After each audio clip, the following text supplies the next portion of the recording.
So what do churches and mob bosses have in common? The answer? It's a lot.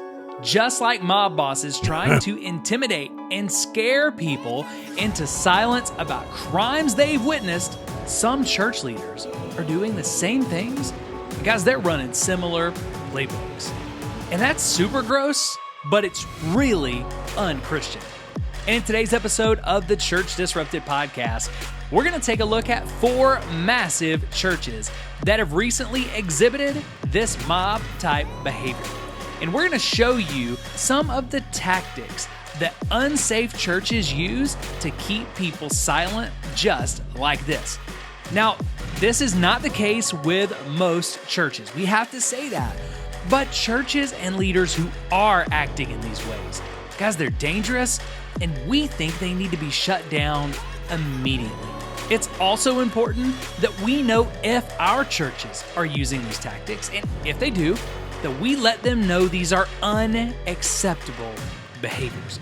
Because if we don't shed light on these abusive tactics, and if we don't put a stop to them, more churches will follow the lead of the biggest and the best. Those churches that are leading the way in church growth, and they're teaching this junk as a part of their church growth systems. But before we jump in, I want to ask for your help in getting more content like this out. The easiest way by far to promote this content and to help support our mission to create safer, transparent, and accountable churches is to subscribe to this channel, turn on your notifications by using the bell below so that you know when a brand new video drops, and like and share this video if you find it helpful. Guys, thank you so much for your support. It absolutely means a ton to us. But for now, let's jump into church number 1 about this mobster type behavior.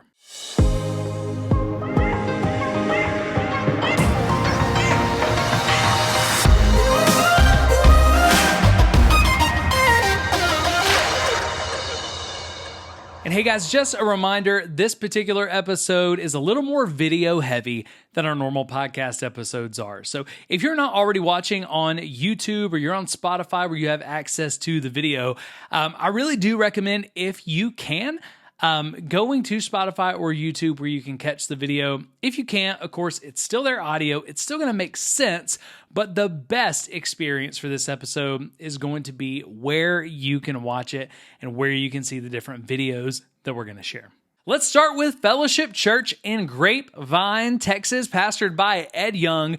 Fellowship Church and Pastor Ed Young arrested a filmmaker and donor for asking financial questions.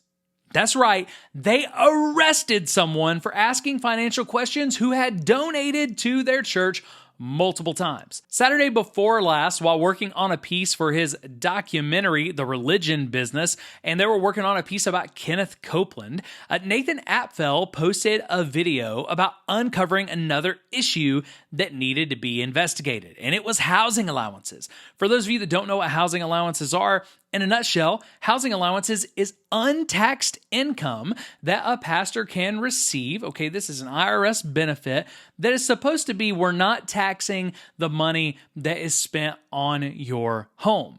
But for pastors like Ed Young, they have huge housing allowances that can be $250,000 to $500,000 or more that is completely untaxed just for them to live in their lavish lifestyles. So Nathan said, hey, we've got to talk about this. We've uncovered more information about this. And he shared that he and one of his colleagues, who's also going to be running camera, would be out working on those pieces in the next week in Texas. Now, these guys have been doing this for a while. They're working on pieces kind of everywhere they go. But let's go ahead and show you the video where Nathan talks about this issue of housing allowances and the work that they're going to do. Okay, so I'm out in Texas, and look who just shows up at the house. Another round. So we have a lot of progress on the Copeland piece. Huge information that even Steve doesn't know about, so we'll decompress that today. But we're back, and this is now about another issue in the system, which is called housing allowances. And there's really no legal cap on this. And so there are people taking hundreds of thousands and sometimes millions a year in housing allowances that's unbeknownst to the congregation. So we're here to talk about one of those. And I had to bring the man and the myth and the legend back out. So it's going to be a fun weekend. See you tomorrow. Looking forward to it. Now, outside of the Copeland piece that Nathan mentioned, one pastor that Nate had reached out to multiple times was Ed Young of Fellowship Church in Grapevine, Texas. And Nathan had reached out asking questions about church finances. And again, he had even donated multiple times when he was told by the church that they only shared information like that with donors. Now, for those that don't know, secular nonprofits can't do that. Only churches can do that. Secular nonprofits are required to share financial information publicly with potential donors. So you don't have to be a donor. You can be anybody in the public, and you can go look up their 990 form and see their financial information. But churches are often much less transparent than secular nonprofits because churches hide behind being a church. They hide behind that religious status and decide to only share financial information with donors. And let's be real, sadly, they don't share a lot with donors either. There's not a lot of detail in what many churches share with their donors. So Nathan found out that when he donated, they still wouldn't answer his questions or provide any financial disclosures. However, they did continue to respond anytime he wanted to donate again. Anytime he talked about giving them money, they were very quick to respond. Anytime he asked questions about how the finances were used, it was crickets, it was radio silence. So on the Sunday morning after the video that you just saw, Nathan decided to visit Fellowship in person in the hopes that he might find someone that he could ask questions about these housing allowances on site.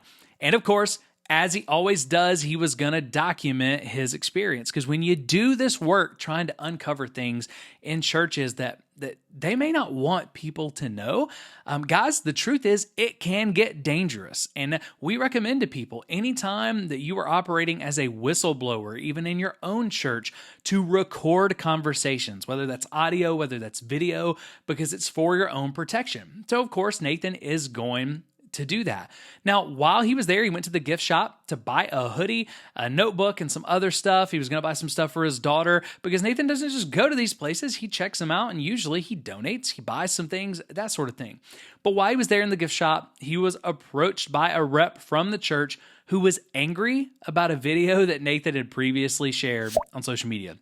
And guys, I'm not going to lie, the video they were angry about is absolutely hilarious. And if they didn't like it, they should probably just talk to their pastor about not doing the kinds of things that he did. Because this video was just talking about a sermon that Ed Young had done at Fellowship Church, right? Now, they wanted Nathan to take that video down a while ago, and since Nathan wouldn't take that video down, they told him that he couldn't buy anything from their store, and they asked him to leave the building. And he asked him, can I buy something from the store before I leave? No, you have to leave the building right now. So he did. But for transparency's sake, all right, and because it's funny and well done, let's actually take a look at the video that bothered them and offended them so badly. Look at this. Somebody come look at this. Look at this. Somebody come and look at this. This is the Ferrari, the coolest car out there. I put a tweet out, got some serious traffic. Hopefully you follow me on Twitter. If you don't, follow me because I gave you some incredible news. I said that someone had given me a brand new Ferrari. Details this weekend at Fellowship Church. What do you think? Is that awesome? Do you know who that someone is that gave me the Ferrari? I'll give you his name right now. God. What? What'd you say? What'd you say? God gave me a Ferrari because I am a Ferrari. Comments I got after that tweet, they were absolutely hilarious. Some were saying, man, that's awesome. Give it to your wife, your kids, sell it and give the money to world missions. Absolutely hilarious. Missions, all sorts of things. I can't believe someone did that to a pastor jamming me because someone gave me a Ferrari. God gave me a Ferrari. Most of us are crazy, and that's okay. I am. Speaking of being crazy, Rolls Royce pretty much speaks for itself. I just want to sit in here for a while. There's nothing like a Rolls Royce. Isn't that beautiful? No. Whenever I see a Rolls, I try to steal a glance. Who's in that car? Celebrity, an athlete, actor, actress, some mogul. That's the car, the dream car. One of the top Rolls Royces of 2010 had a recall. You wouldn't be that intelligent if you drove with a defective part. I want to talk to you about some defective dating habits that a lot of people have. Damn. I'm sorry. All right, so I don't know about you guys. I thought that was hilarious. I thought it was also problematic because of the way that Ed Young was preaching, but I didn't see anything there that would make me think because he shared that video, he shouldn't be allowed on the church property. That video was well within its legal rights, and it asked some legitimate questions from my vantage point. If the church didn't want to be questioned about it, then perhaps Ed shouldn't have conducted such ridiculous antics on stage. At the end of the day, though, they asked Nathan to leave the building, so guys, he did. He left, and then he shared this video online so he could document what had just happened and share it with us so that we know what's going on. Let's take a look. So we are in Grapevine, Texas, just down the road from Fellowship Church. I wanted to go to church today. And so I showed up, and within probably 2 minutes of me being in that church, which is a massive church, I got rolled by a nice gentleman named Todd. He came up, asked my name, where I lived, what I was doing, and I'm honest with him. I'm not gonna lie to people. He had a lovely little badge, like a little badge that was red, and it kind of reminded me of the movie V for Vendetta. And I'm like, this guy's gotta be security. And then another guy rolled up really quick. As I was trying to buy stuff from their store, a sweatshirt, a hat for my daughter, I wanted to go shopping. This guy named Scott Weasel rocks up, and he's like, hey, I Instagram messaged you guys to cease and desist about a random Ferrari video that we had posted. And so I was like, Scott Weasel, like, I really want to buy this stuff. And he said, no, he would not let me purchase from their store. They walked me outside. I was surrounded by about 6 security, some in uniform. They all had those little badges though. And it's so bizarre. It's like, I feel like it's this ego boost, like I am part of Fellowship Church's secret service or whatever. But it's crazy that glasses and cameras scare these dudes when they're 5 inches taller than me, yoked, and they've got guns on them. And so, yeah, Ed Young, I've got some big questions for you, mainly about your housing stipend. $240,000 in 2005. What's your housing stipend today? Wow. How badly did they not want to answer simple questions? That was an issue, man. And because of that issue, because they were trying so hard not to answer simple questions, Nathan went back. And when he went back, he had some signs made to try to ask parishioners in the parking lot, since they didn't want him in the building, about these financial issues. And his goal was to get, on public property where he could ask these questions. And that's when things turned. And guys, they went full mobster on him at that point. Nathan, nicely and respectfully, you're going to see it here in just a minute, was talking to people in the parking lot when church staff members and an off-duty police officer from a county that doesn't even service Fellowship Church and that campus, okay? And they were likely, I've seen these officers before, many of them are great people, but they're often, the officers at your church are paid for by the church. They're technically off duty and they're being paid for by the church. Well, this officer came out and arrested Nathan for criminal trespassing. Now, he hadn't received a no trespassing order, as far as I know. He had simply been asked to leave the building. So coming back and being in the parking lot was really not criminal trespassing from my vantage point. But hey, I'm not a legal expert, so we'll see how this plays out. But here's the deal. They didn't ask him to leave the parking lot or warn him that he would be trespassed if he came back. They just straight out arrested him. That was their go-to move, was to arrest him for trespassing. The cameraman, Steve, he wasn't arrested, but he was formally trespassed. Here's the thing, though. He wasn't formally trespassed until Grapevine PD came onto the scene later, okay? So nobody was formally trespassed until after this incident happened. All right. They didn't seem to want to de-escalate the situation at all at Fellowship. Okay. The Grapevine PD, they did incredible from what we've heard, but the officer who was there initially, you can see Fellowship security in a video here in a moment. They didn't seem like they had any desire to de-escalate this, any desire to go for peace. This, honestly, it seemed like an angry response to the questions that Nathan had been asking. And they were pretty darn aggressive. It's worth noting that the police who actually serviced the area, like I said, Grapevine PD, they were much more professional. It was just the staff and the privatized police of the church that caused these issues. They were the ones that were hard to deal with. They were the ones that were aggressive. Now, also for full transparency, we reached out to both Ed Young and Fellowship Church for comment on this situation. We gave them over a week, and neither responded to us, okay? So we gave them an opportunity to give us their side of the story, and they didn't respond. It's also interesting to note that Pastor Ed Young was seen driving recklessly out of the parking lot before the service ended. And he was jumping curbs, he was damaging flower pots and property, seemingly only for the reason of evading being asked financial questions by Nathan Apfel. All right, so we'll go ahead. Let's check out this next video, and you're going to see a little bit more about what happened as Nathan got arrested and charges were pressed by this church. It's been a pretty weird day out here in Texas. Nathan is in jail. The camera that I was operating was taken by a Tarrant County deputy and damaged. It appears he might also be contracted by the church, as it's in an area that's actually serviced by Grapevine Police Department. It's not really clear why the deputy thought he could even touch the camera. I had not been trespassed out of there.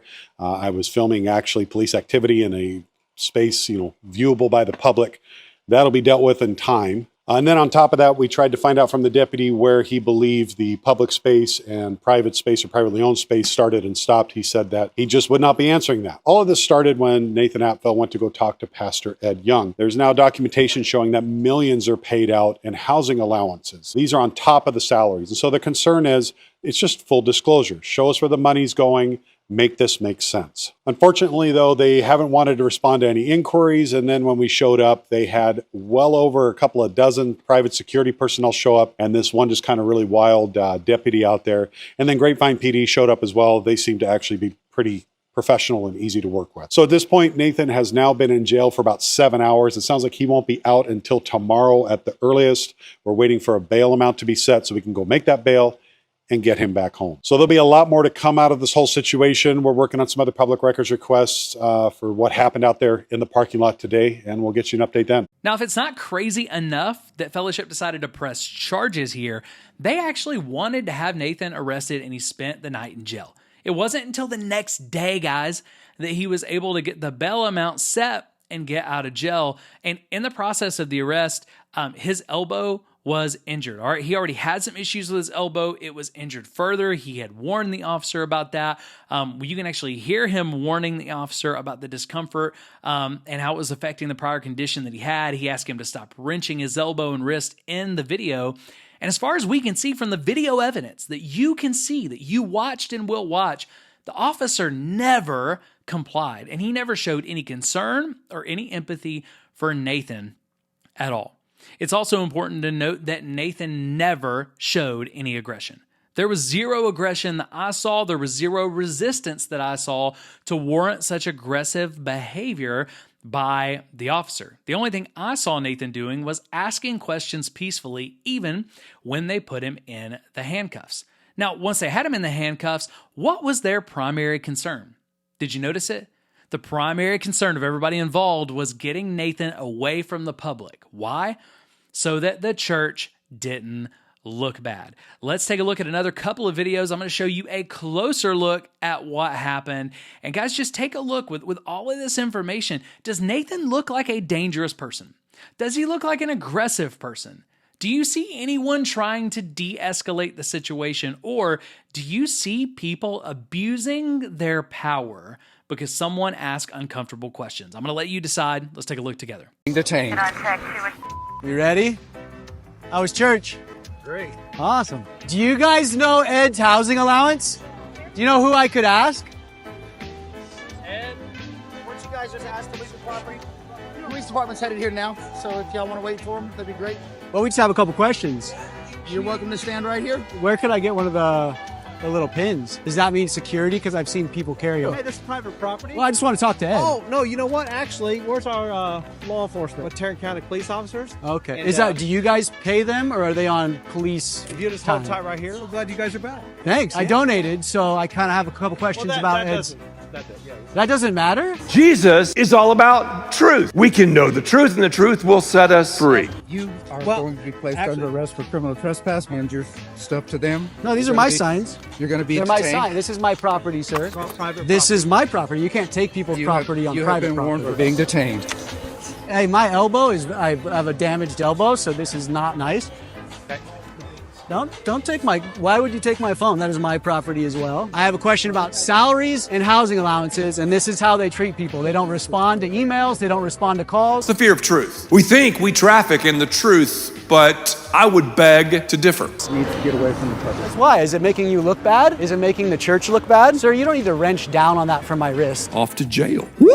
Bad boy, bad boy. I just got out of jail. I want to give a big shout out to the Grapevine PD. They were tremendous. Private security there was super gnarly. I cannot straighten my right arm. I swear they're hiring a sheriff there who's trying to break my wrist. And I had to ask him multiple times to stop. We were there strictly to ask financial questions that is not currently available to the public or to its paying congregants. I have visited and donated multiple times. I have reached out to his finance department multiple times. And the only time they'd ever get back to me is when I was saying I wanted to give them money. These housing allowances are a major abused loophole in the current system. Pastor Ed is just a cog in this massive autonomous machine that he, his wife, Dennis Brewer Jr. have all kind of sold their souls to, just like many other pastors have. A savvy CFO may be able to justify it as we're not breaking any laws, but my question is it moral and is it ethical? So Pastor, you should encourage accountability and transparency. We saw you church before the service was even over in your Range Rover, jump curbs and flower pots and peel out at 100 miles an hour. Why would you have 20 plus armed guards with these little participation pens waiting preemptively for an unarmed dude with a sign that has a question about financial accountability? You, sir, are supposed to be the beacon of accountability, transparency, humility, and honesty. You are the face of fellowship. So despite all the laws that were broken from your staff and all the violations, I still want to talk. I would love to sit down with you and Dennis Brewer Jr. and talk about accountability within the church and how accountability is needed to keep the system from running away on itself. More soon, guys. Have a good Now, I want you to think about this. Nathan and the religion business, they've been working on this documentary for over a year, and they plan to release the documentary in the spring of 2025. In that process, Nathan has visited hundreds, if not thousands, of churches, and he's interviewed a ton of pastors all over the country. Now, he's been asked to leave churches before, but as far as I know, he's never been arrested. He's been asked to leave, he's had some threats, but he's never been arrested until fellowship took this way beyond where it should have went. And let's face it, let's be completely honest about this. Having someone arrested or charging them with trespassing for asking questions is a pretty bonkers thing. That's a wild thing for a church to do. That's like using the nuclear option for a mousetrap. It doesn't look like Jesus at all, and it doesn't exhibit any of the fruit of the Spirit. Now, we knew that a lot of churches get uncomfortable when you start asking financial questions. You really want to make them uncomfortable? Out of all the questions you could ask, make it financial ones. Even good churches tend to get uncomfortable when being asked those. And let's be clear, they shouldn't. Churches should be the most transparent institutions anywhere about their finances because they should have nothing to hide.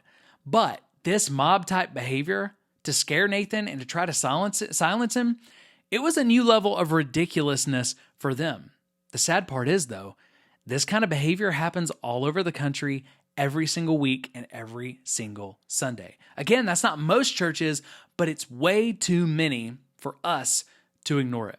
And we were aware, Church Disrupted and SAI, we were aware that this stuff happens, but we have never seen it on tape before, okay? Heck, I wanted to go to my previous church where I experienced spiritual abuse. I wanted to go ask questions when my pastor refused to answer my calls or return my messages. But they made it very clear that they didn't want me there for any reason, especially to ask questions. So even though I was still a tithing member at the time who attended regularly, I never went out of fear that something like this would happen. I was positive and told my friends, if I go, they will try to trespass me and arrest me. So we knew that this stuff happened, but it's wild to see this on camera. Now, a bogus trespass charge and an arrest to intimidate someone into silence, that is never the right call for a church. But for many people, it works. Now, any church that would behave this way, any church that would try to silence a person who's peacefully asking questions, let's be real, I think they should be shut down, and I think they should have their nonprofit status permanently revoked. Because if a church has gotten to that place, I'm just not sure that it can be fixed. And we need to call on Ed Young. We need to call on all staff members and contract workers who were involved in this situation, all right? And the decision to have Nathan arrested, all of them, we need to call for them to be fired. And you may say, Jeff, that is way too tough on this. And I don't think it is. When you have leaders with unchecked power, when you have officers who should know better, who are just doing this for their employer, when you have people who are willing to arrest someone, okay, and put them through criminal trespassing charges for something this silly at a church, I don't think they're qualified in any way to be church leaders. They are no longer above reproach. Instead, it sounds to me like they're insecure and they're hiding something. Because my question is simply this: why would you go that far to keep a person from asking questions? And why would you not just answer his questions if you didn't have anything to hide? Also, they should have thousands of emails and calls in the next couple of weeks asking for those same simple financial disclosures. If nothing else, if you are a member and an attender of Fellowship Church, you should be calling someone. You should be emailing. You should be talking to someone at the church and asking them for financial disclosures. This should not be that hard. But if they're willing to go to links like this to silence Nathan, I have a hard time believing that they don't have anything to hide. So let's ask some of those questions. Ed Young, what's your housing allowance, bro? Why don't you just tell us? There's no reason to be scared of it if it's not outlandish or crazy. Ed, if I come to your church this Sunday, if I fly to Texas and I come to your church, are you going to arrest me too for being there because I made this video? Are you going to arrest me if I ask questions? What if a parishioner asks you? Are you going to arrest them too? How many people? This is a really good question. Ed Young, fellowship staff, we would love to have your answer. Again, we'd love to have your comment. How many people have you arrested and trespassed for asking questions in the past? And why? Why did you not respond to our media request for comment?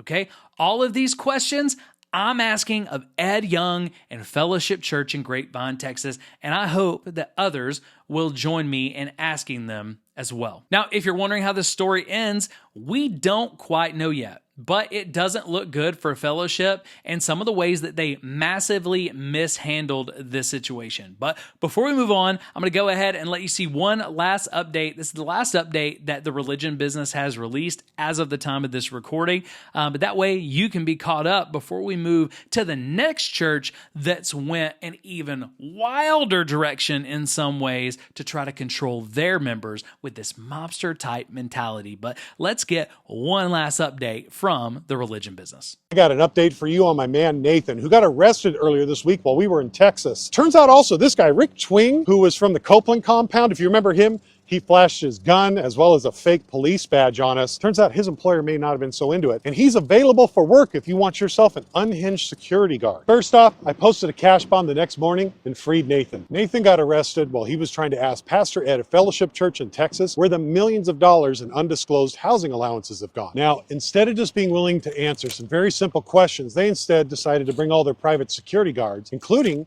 a Tarrant County deputy who decided to come out and rough up Nathan. Now that Tarrant County deputy made some pretty poor decisions, and now he, employer, as well as the church, may be looking at assault charges. As well as now they may have to pay for damages to the camera because that deputy for some reason thought it was a good idea to take it from me and slam it on the ground. I can't wait for them to find out who all is on our legal team. We also found out when we were going back to our cars, which are parked blocks away, that they have private investigators on staff. They were out there looking inside of our cars. When they got away, we got the license plate, and that's how we know that that private investigator's license is expired, and they may want to get that up to date. Now, while Nathan continues to keep the whole production together for the religion business, I'm continuing to do my investigative work and going into decades-old records into the Copeland compound and money raised for real estate deals that never seem to get built. This is not an anti-religion piece. We look at all religions that are collecting large amounts of money with no accountability because we know it's human nature. When there's no oversight and no accountability, how it ends every time. All right, on to the next story.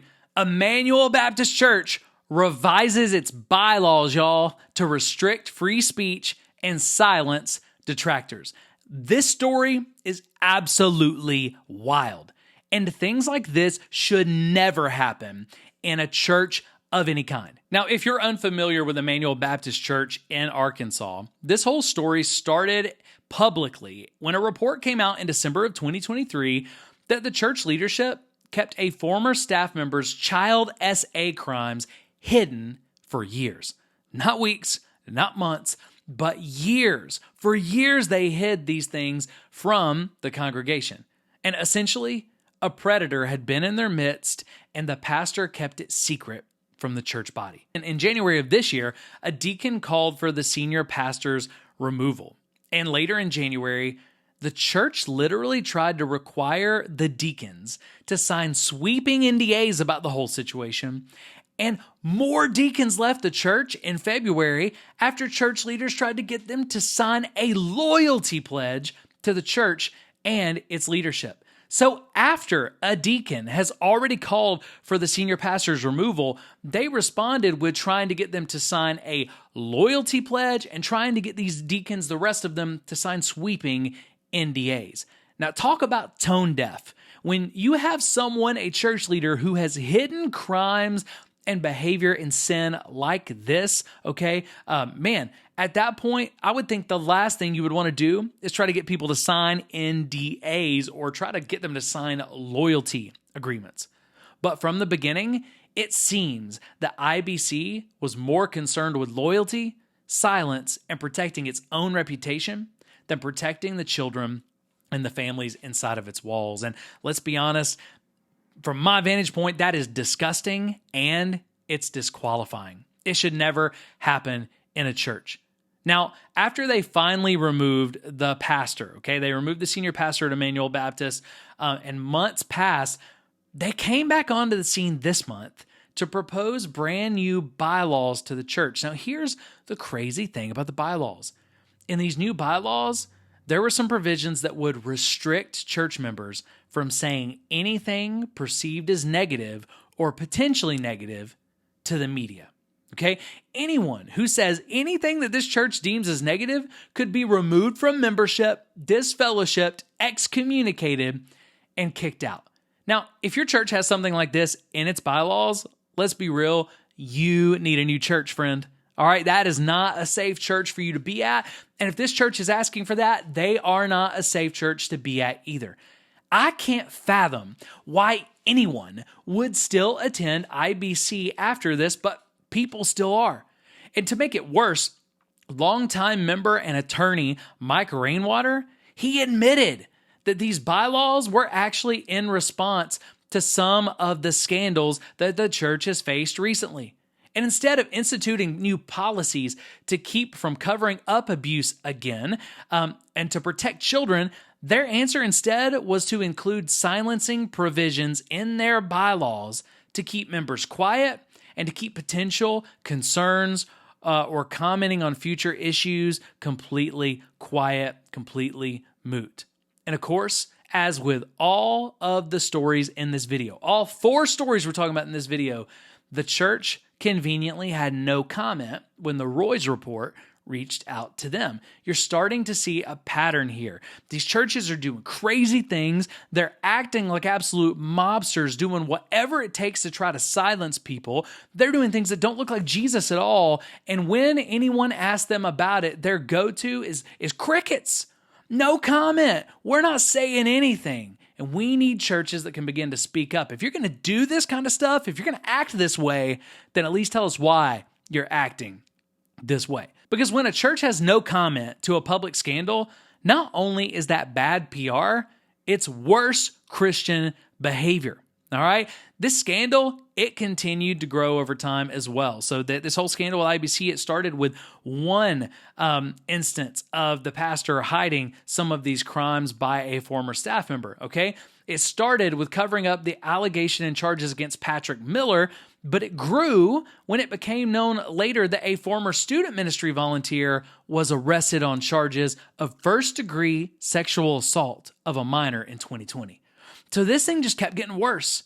The pastor of IBC, they disclosed the second one to the church in September of 2023. That was 3 years later when they finally disclosed it. And not only had they not disclosed these allegations as well, but you might be shocked to find out that they had allowed this volunteer to resume her youth ministry role months after. Just months later, she's back in her role because she had finished some church-mandated counseling. When the reality is, with allegations like that, this person should have never been back in that role at that church unless they were completely legally exonerated in every way. But again, the best answer to this that IBC seems to have is to put a muzzle on parishioners and keep things quiet so they don't get out the next time. That is wild. And one former member, Courtney Reisig, she criticized the bylaws and these new bylaws that they put out with this restriction when she told the Roy's Report, hey, if they have nothing to hide, then there's nothing to be afraid of when somebody speaks to the media. And I couldn't agree with Courtney more. If we don't have anything to hide, someone speaking to the media about our church should be the least of our concerns, right? Another longtime pastor and spiritual abuse advocate, Todd Binkert, he told the Roy's Report in their article, and I'm going to link that whole article where you can learn more about this whole situation. I'm going to link it in the description below. But in that Roy's Report article, he said that in his experience, whistleblowers who bring these things up, whistleblowers are normally trying to protect people from getting hurt, not to harm the church. And a bylaws restriction like this one is completely tone deaf and villainizes whistleblowers as divisive and dangerous people instead of the protected people that they normally are. Now, given all that's happened, you would think that this church would have went through trauma-informed care training already. At this point, they would have at least taken their staff through it, but obviously they haven't, because no church that's trauma-informed would ever propose a bylaw to silence people like this. And now, the church has published these bylaws with this ridiculous and dangerous provision on its website, and they're awaiting a November vote. They're just within a week or two away of having a vote to try to publish into their very bylaws that members have to be silent about things that they've seen. Keeping people silent about what they know to protect the family? Guys, that's mobster behavior. That's not Christian behavior, and it should never happen in any church. All right, this isn't just an IBC problem. This is a problem that a lot of churches are having, and it's important for you to know. It's important for your church to be transparent, to be accountable. They're not hiding anything, that they answer questions. And if your church gets uncomfortable when you ask questions, it's very important that you find out why, because this is a massive red flag. All right, so let's jump into story number 3. Church number 3 that has exhibited mobster behavior to keep people silent, to keep the critics silent, to keep their detractors silent. This one, guys, is crazy. All right, this one probably shocked me more than any of them, and I'm going to explain here in a minute. I'm actually close to this one, which maybe that's why it shocked me. Maybe it shouldn't shock me, but I think it's going to shock you too, all right? Here's the headline for this one. This is ridiculous. A troll account uses a deceased man's obituary picture on their account to silence detractors, former staff members, and former congregants of Faith Promise Church. Now, full disclosure, on this one, this is a church that I attended. All right, Faith Promise Church in Knoxville, it's a church I used to attend. It's a church that I worked at for 5 years. It is the church where really Church Disrupted started in a way, because before Church Disrupted and SAI was a thing, we published an NDA that they gave our family. And I'm going to talk about that here in just a second. But for those that aren't familiar, NDAs, non-disclosure agreements, are basically legal agreements where for a sum of money, and that sum of money can change based on the situation, but for a sum of money, you sign, you get the money, and for that money, you agree to stay silent about the things you know, or in our case, that we wouldn't say anything negative about this church. Now, we refused, and we published it instead because we don't think NDAs have any place in the church. That's another one of those mobster-type mentalities. It's just a little more like legal and buttoned up. But I don't see that they have any place in the church. But here's the deal. I was a part of this church. I want to always give full disclosure when I'm talking about a church that I have been connected with. And the truth is, guys, I have went out on my way to not report on this church very often because I didn't want them to feel, and I didn't want you to feel like I was targeting this body of believers in any way. Because the truth is, I still love and respect many, many people who attend there. However, I can't in good conscience ignore things like this just because of my experience with the church. So this is brand new waters for me of talking about this stuff publicly. But I feel like because this one is public record now and needs to be public record, I'm going to name the name and not just say a local church because I think it's important that we know kind of what this is tied to. Now, I'm going to do my best to cover this as objectively as I can and to be very, very clear. But let me give you a little bit of backstory first so hopefully it makes sense. And if I'm not being objective, you can let me know. But 2 years ago in April of 2023, my family was given an NDA that would have silenced all of us, my wife, myself, our children, and it would have kept us from sharing anything that could be construed as negative about the church. Now, sadly, that actually meant we weren't going to be able to tell the truth about our experience there. We weren't even going to be able to tell the truth about why we didn't work there anymore because that would have been considered negative potentially by the church leaders, okay? Instead of signing the NDA, we shared it publicly, and when we did, it got a lot of traction, and as you can imagine, the leaders at the church, as well as some parishioners, got really, really mad. We lost relationships and friendships over this because there's a lot of people who wanted us to sweep this under the rug for the sake of protecting the church. Yet the church, guys, the church is not a 501c3 institution. It's a gathering and body of believers. So actually publishing the NDA and letting the parishioners of Faith Promise Church know what was going on and that this bully tactic was being used, to us, that was protecting the church because the parishioners needed to know. Now, overwhelmingly, outside of leaders and some parishioners that were attached to Faith Promise, most of the Christians in our area were really grateful that we shared this and that we shined a light on this concerning practice, all right? After we posted it, though, let's just say some curious accounts started commenting on the post and attempted to discredit us or make us look bad in a variety of ways. And there were two specific accounts, okay?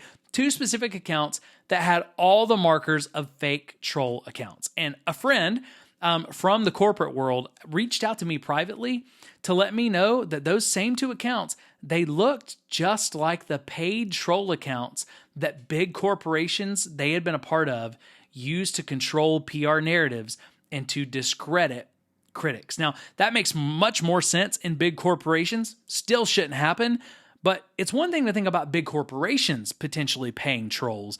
But this person let me know about that. I did some research and found out that, yeah, there are churches who likely have paid troll accounts and many churches that have used troll accounts to try to discredit their victims, okay? Now, here's the deal.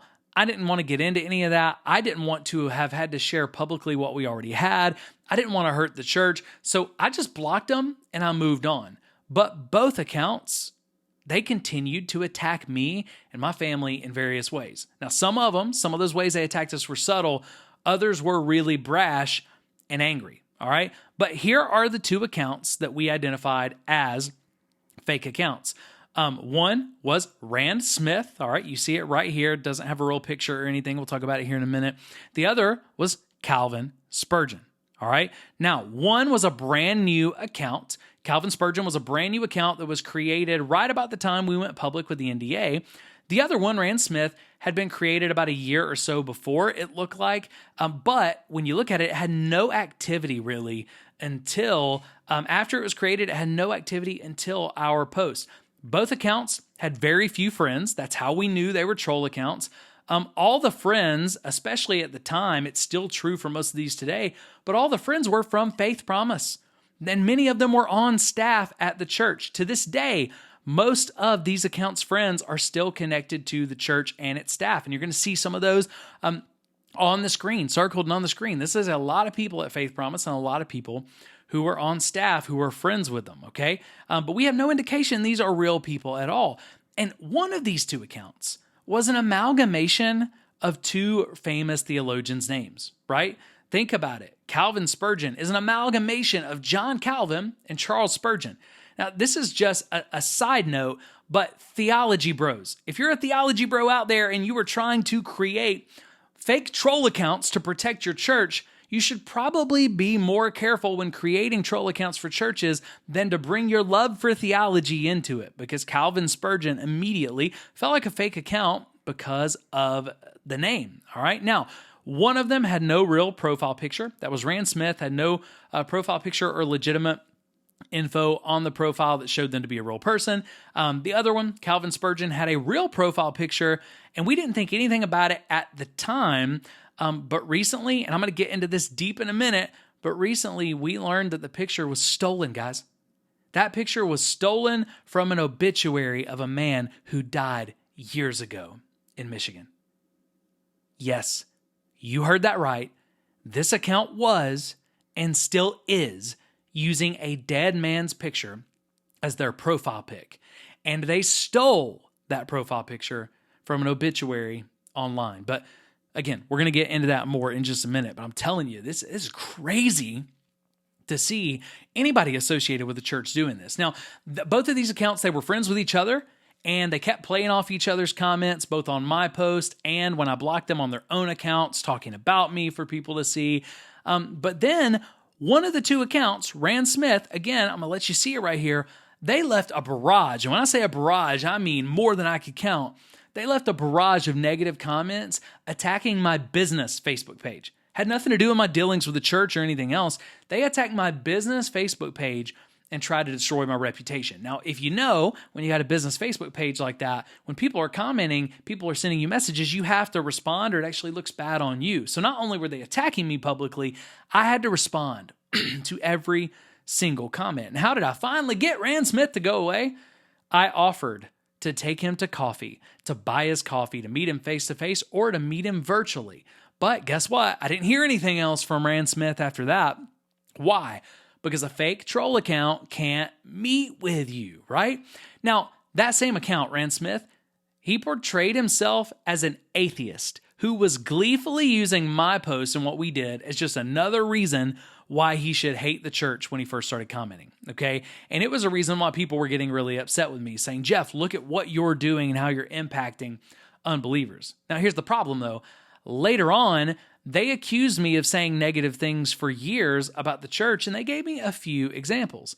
Now, here's the problem.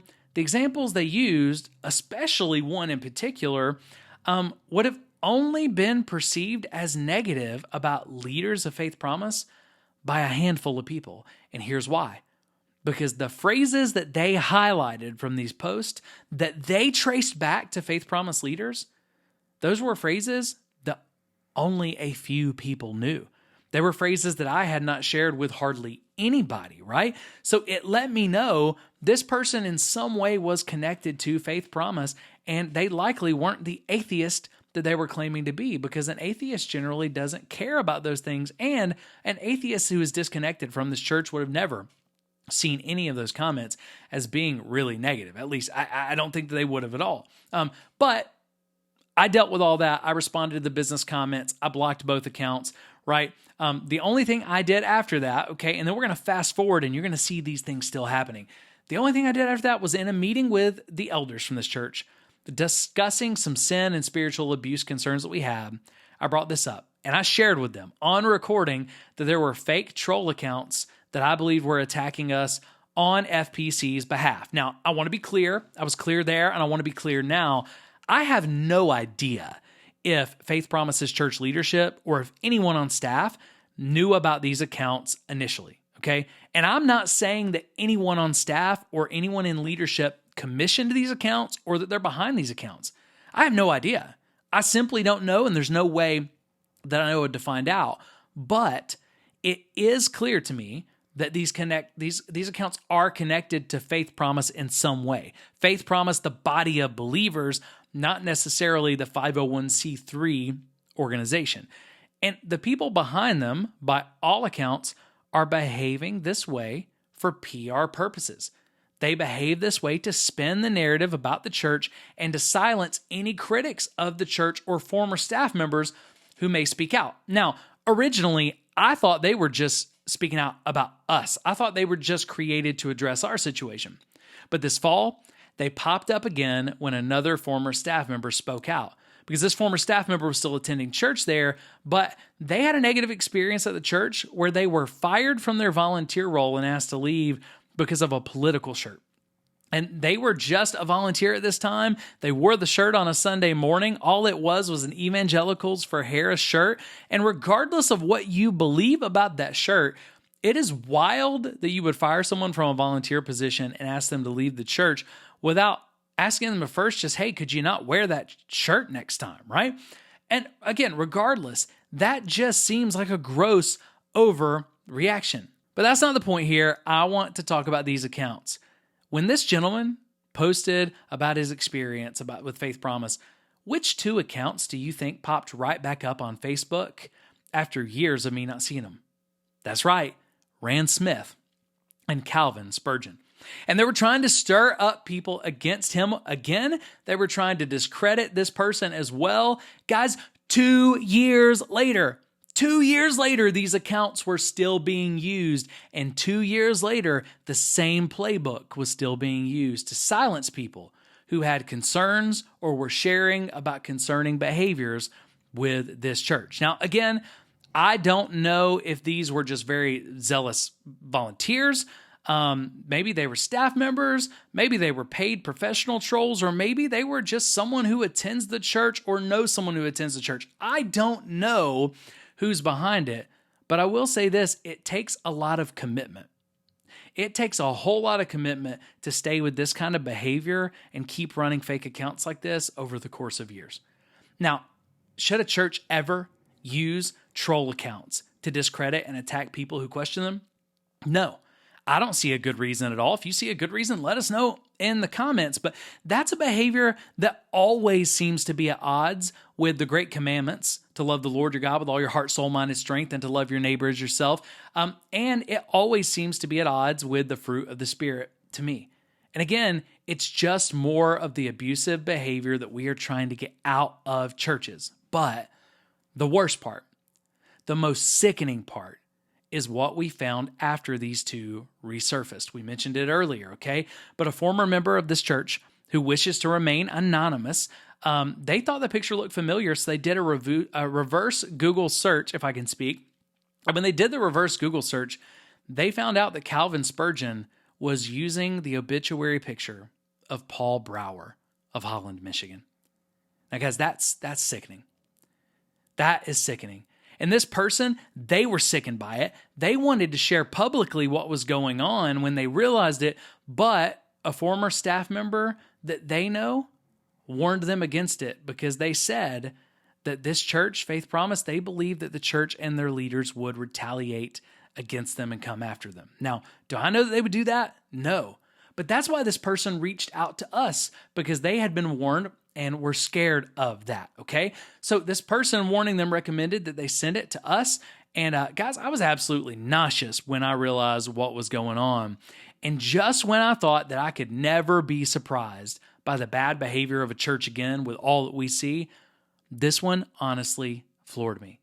And I found myself completely shocked that a Christian of any kind could stoop this low. Because if you read some of the things that Calvin Spurgeon has written, even though he was attacking us, he was the nicer of the two, and he was attacking us with rebuke from Scripture as a Christian, okay? So it really shocks me that a Christian of any kind could stoop this low. But before sharing anything public, we reached out again to all parties involved, and we gave them a chance to comment or respond on the record. We gave them a chance to share their side of the story.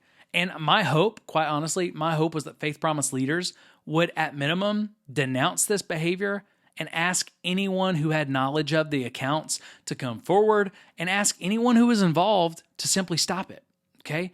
But instead, we received no response whatsoever. I reached out to both the main office email for the church and I reached out to the senior pastor, Zach Stevens, and neither of them have responded in the weeks since. If they do respond, we'll let you know what that comment is. But like the other churches that we dealt with here, they haven't responded. And that guys, that's very, very concerning to me, all right? I reached out to both Facebook accounts. I had to unblock them to do this, but I reached out to both Facebook accounts. that are in question to let them know that a story and a video was coming, and neither responded. Also, the individual that they were trolling most recently, right? When he was made aware of this image used by Calvin Spurgeon, he was made aware as well that that was an image of a deceased person, and he was made aware that both accounts were likely fake, okay? And when he shared this information with them, guess what? They both stopped commenting. So they would comment and he would say, hey, I've been made aware this is a fake account. I'm not responding to you anymore. They'd stop responding. To Calvin Spurgeon, the last thing that he said, this person just posted a picture of the obituary picture and said, why are you using the picture of a dead person, right? Now, we've received no comment. They both stopped responding. So I think that's very, very telling that we're probably on the right track here. Now, also, just to be clear, we did report Calvin Spurgeon's account to Meta, but sadly, Facebook did not remove it because they said it actually didn't go against their community guidelines. Now, it's sad to me to think that a fake account that's impersonating a dead person is not against Facebook community guidelines. But to be fair, the process is completely automated, and we've reached out to Meta to try to schedule a call or have an email with someone, a real person, so that we can document the issue and hopefully get the account taken down soon, okay? But I also want to be clear about this. This is not the first time I've heard of big churches, and again, maybe not the institution, maybe not the church leaders, but people within the church at least. It's not the first time that I've heard of big churches using troll accounts to attack or silence critics, but it is the first time that I've ever heard of them using deceased people's pictures as their profile image. And sadly, this is a way more common practice than I would have ever believed. It's also one that needs to stop because this behavior has no place in our churches. And if you ever see behavior like this at a church you attend, guys, it is a huge red flag. And I can't see ever attending a church that thinks this behavior is okay and that they don't stand against their members who engage in it. This is mobster behavior. It's gross, and it's really, really unchristian. Well, wow, this episode has had a little bit of everything so far. I've laughed and had fun with the Lamborghini video earlier with Ed Young. We talked about a lot of different things, and some of these have been really, really heavy, okay? But I hope you're starting to see. Again, these aren't all churches, but there's a lot of this mobster-type behavior that it would blow most parishioners' minds. It would blow the majority of Christians' minds to know that this happens in churches, but the truth is it happens in way more churches than we want to believe, and we've got to do our part to recognize this kind of behavior and start calling it out when we see it. Now, the last church that we're going to talk about today, they have multiple examples of this mobster behavior, and we're actually going to talk about McLean Bible Church. Now, if you're not familiar with McLean Bible Church, they're in the DC area, and there was recently, just last week, a 2-part documentary called The Real David Platt was released. We're going to link that in the description as well, but it was released talking about these issues. And in previous years, McLean Bible Church has faced a myriad of allegations and issues, and they have went to great lengths to silence critics, to silence detractors, to silence people who were asking questions and blowing the whistle on immoral and at times potentially illegal behavior, okay? But here we are talking about McLean Bible Church, this DC area megachurch, because guys, this is a huge church with a celebrity pastor. They actually arrested and excommunicated members who asked questions. That's right, they arrested and excommunicated, disfellowshipped members who ask questions. And those are big bully tactics. And they came from not only the elder board, but they also came from the pulpit. And in this one, I'm going to share a lot of different video evidence from the documentary, but this is just scratching the surface of what that documentary talked about. So if you're interested, definitely go check that out. I've watched it twice to kind of prepare for this. And our goal, I don't know if we'll get it done, but our goal is for me actually to just kind of do a streamed reaction of that documentary. So hopefully that'll be coming soon if we can find and make the time to do it. But I want to talk about a few different things, a few different pieces of mobster type behavior. How did this church act like mobsters instead of Christians to silence people who ask legitimate questions about how they were handling finances and how they were handling different leadership issues and even pointing out lies and other immoral actions, okay? I want to point multiples of these out, okay? So first of all, we're going to look at intimidation tactics that were designed to scare and silence people. We're going to look at bully pulpits and how Darvo, deny, attack, reverse victim and offender. And if you want to know more about what Darvo is and how it works, you can check out last week's episode, okay? Last week's episode with narcissism expert Chelsea Brooke Cole. She broke this down way farther. But we're going to look at kind of this mobster mentality of the bully pulpit, a bully in a pulpit, using Darvo to try to silence people as well. Another one of the mobster behaviors we're going to talk about with this one is trying to bury dissenters and people asking questions under massive legal fees. Let's just keep them involved in the courts. Let's make this so expensive that hopefully they go away. We're going to talk about disfellowships en masse, y'all. Like I'm talking en masse, just like you get disfellowshipped and you get disfellowshipped and you get disfellowshipped. They were handing these things out like candy to their church members anytime someone did anything that scared them at all right? And just like we talked about with Nathan Atfeld, we're going to talk about trespass warnings and arrest as well. So just letting you know where we're going. We're going to try to go through this as quickly as we can, but this one is full of behavior that if I just told you in a vacuum what it was, you'd go, man, this sounds more like a mobster than a Christian, more like a mobster than a pastor, more like a mobster than an elder board. But man, let's jump right in. Let's talk about it. All right. The first thing I want to show you two videos with this. And these are two different ways where this church, McLean Bible Church, used intimidation tactics to keep people silent. Now, before we jump into this, I'm going to give you a really quick catch-up refresher so that you know kind of the context of what's going on and how this all started. But again, check out that documentary. It's got tons of information there.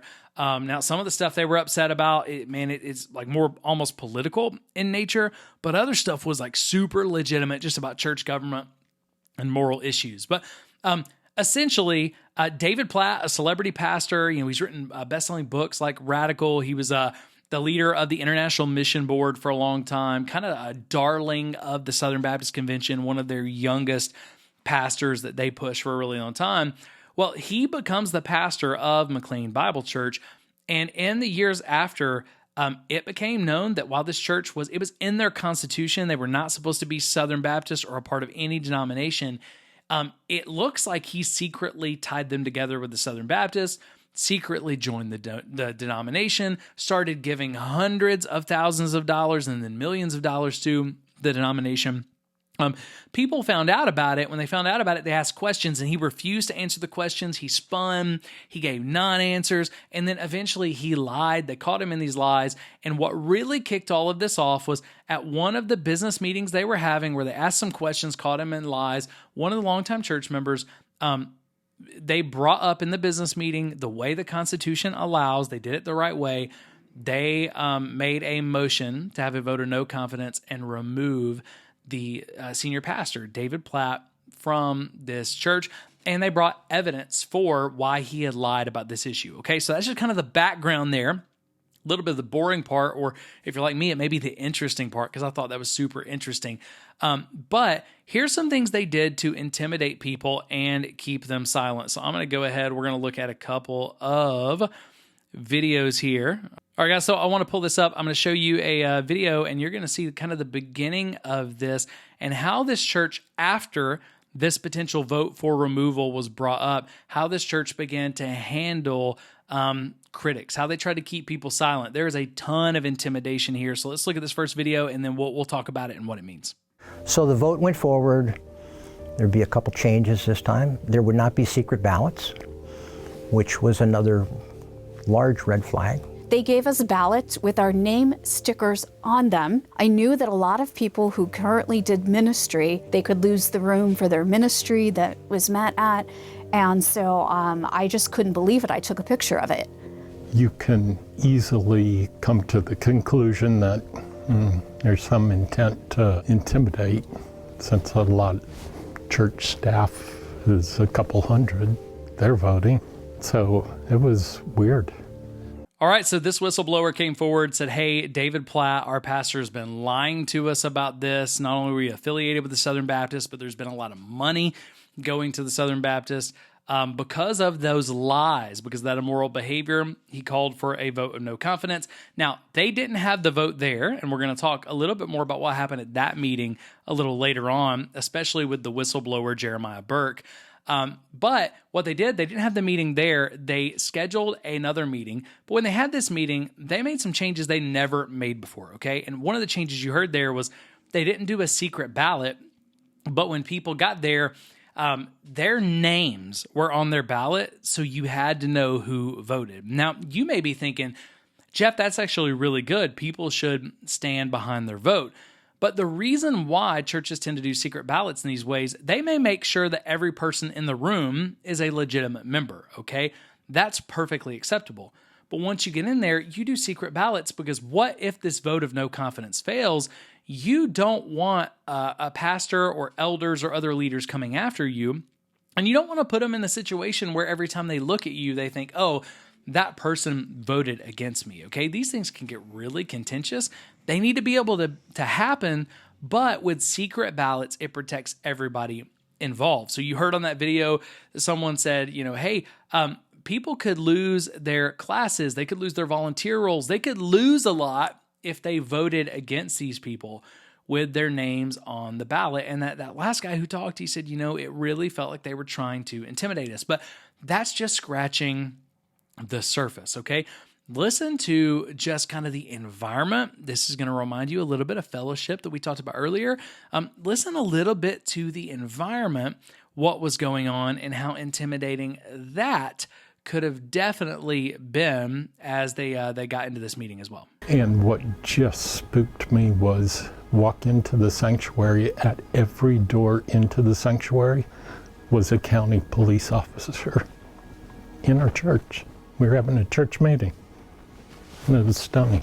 There were police in the sanctuary. Nobody better stand up or make a motion or talk or do anything. All right, so from the moment people walked into this meeting with names on their ballots for the first time ever in this church, they didn't have secret ballots, and they said there are police everywhere. That wasn't normal at McLean Baptist Church, but it was. There were police everywhere, and not only were there police everywhere, but we're going to find out here in a little bit, when they started that meeting, there were some much bigger kind of threats and intimidation that really followed. But again, we'll get to that in just a minute. I want to show you a couple of other videos that just talk about this intimidation factor. And in this next one, you're going to see it look a little bit different than we've seen it before, but still a lot of intimidation here. Imagine yourself in this place in this church. At the final election for the elders, I was sitting at Prince William campus. I hear point of order. Larry, point of order. This is a difficult thing for me to do, to stand up here. Just a minute, sir. Just a minute. And then the video feed was immediately cut off. I'm not accepting your point of order.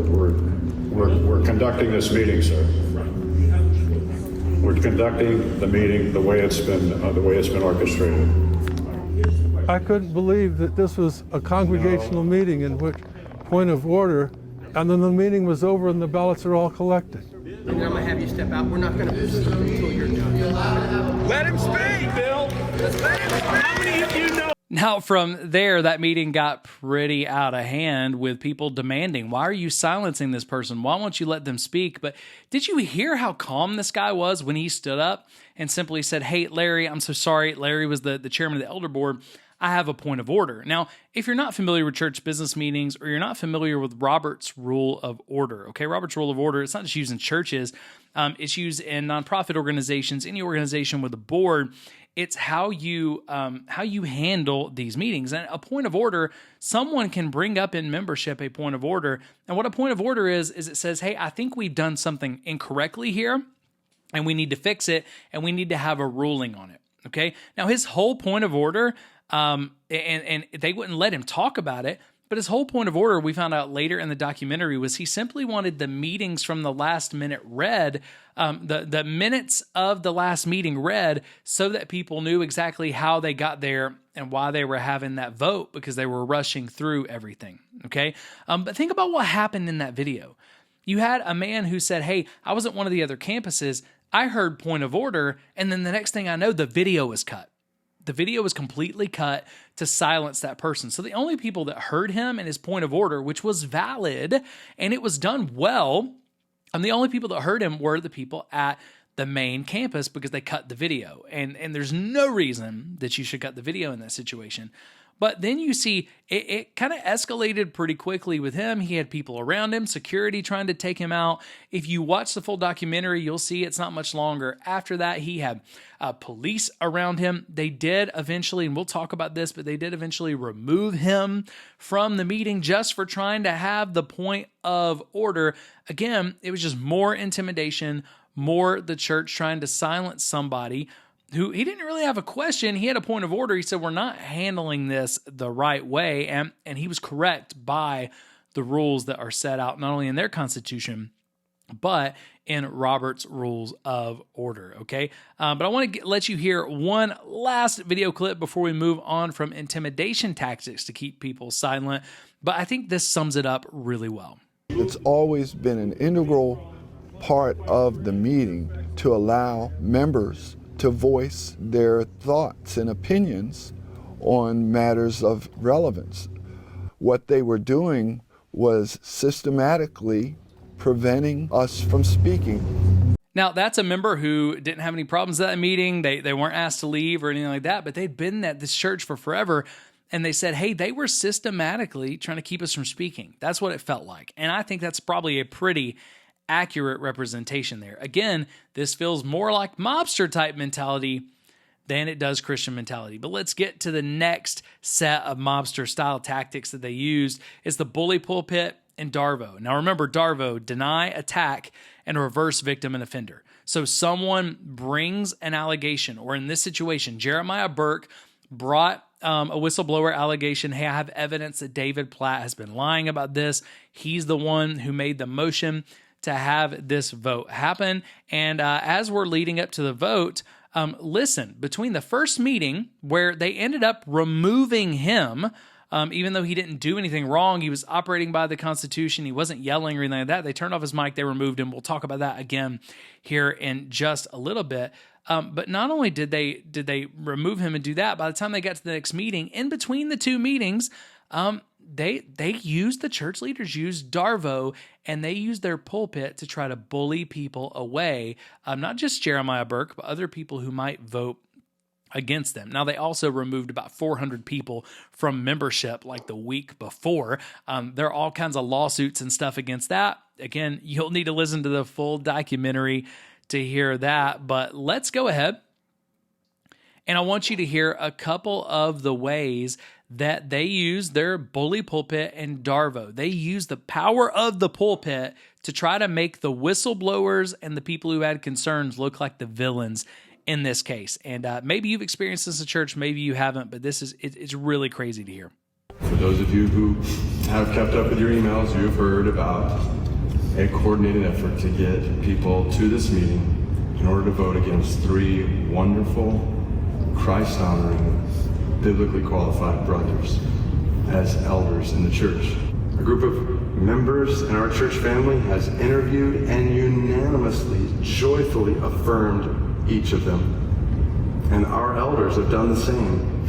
And ever since these men were announced to our church family, there has not been one concern expressed by any member of this church. All right, so think about this. David Platt, the senior pastor of this church, the guy that they are voting, hey, should you stay here or not? And should these elders stay here or not? Because they were voting to remove potentially the senior pastor and the entire elder board, right?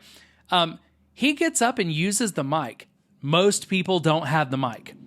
But David Platt gets up, uses the mic, and abuses the mic in the pulpit to say, hey, there's been a coordinated and divisive effort of some people to try to make these godly, good men look bad. The church has affirmed them and they've done nothing wrong. And it was interesting that he said, since they became elders, there's been no concern about wrongdoing, when it's David. The whole reason you're having this meeting and this vote is because there's allegations of wrongdoing, especially with the elders, because they let these things happen and they didn't know some of these things that David was doing. But again, he gets up before the vote and uses the power of his pastoral voice, his pastoral office. He uses the pulpit, he uses the mic to say, hey, these are just really divisive people. This is a coordinated effort. We need to stop this. These are the bad people. That was a form of Darvo. But it wasn't just that.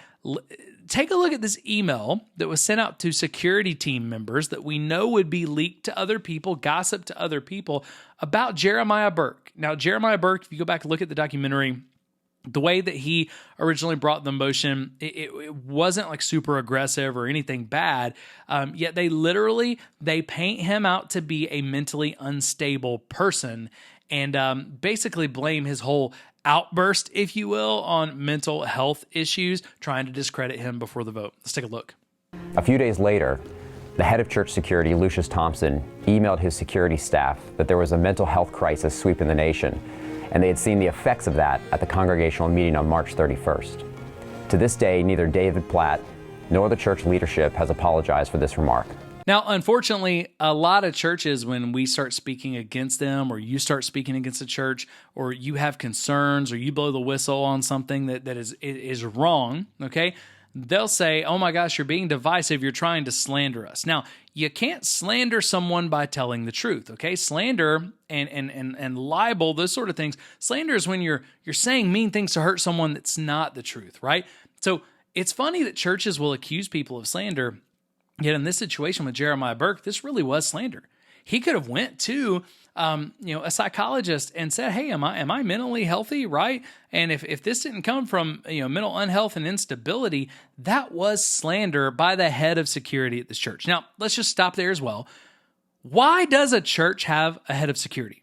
Security is vitally important at churches. We should secure our churches, but it's a little weird to me to think that we've got a full-time staff member who's like the head of security or a big head of security. And we're going to hear from Lucius, that head of security, later on, as he starts this particular meeting with a lot of threats and a lot of intimidation. But both of those scenarios, from David Platt using his mic in the pulpit to try to make detractors and Jeremiah Burke look bad, to the head of security sending out an email that says, hey, we've got a mental health crisis on our hands, and that's what you just saw. This person's mentally unstable.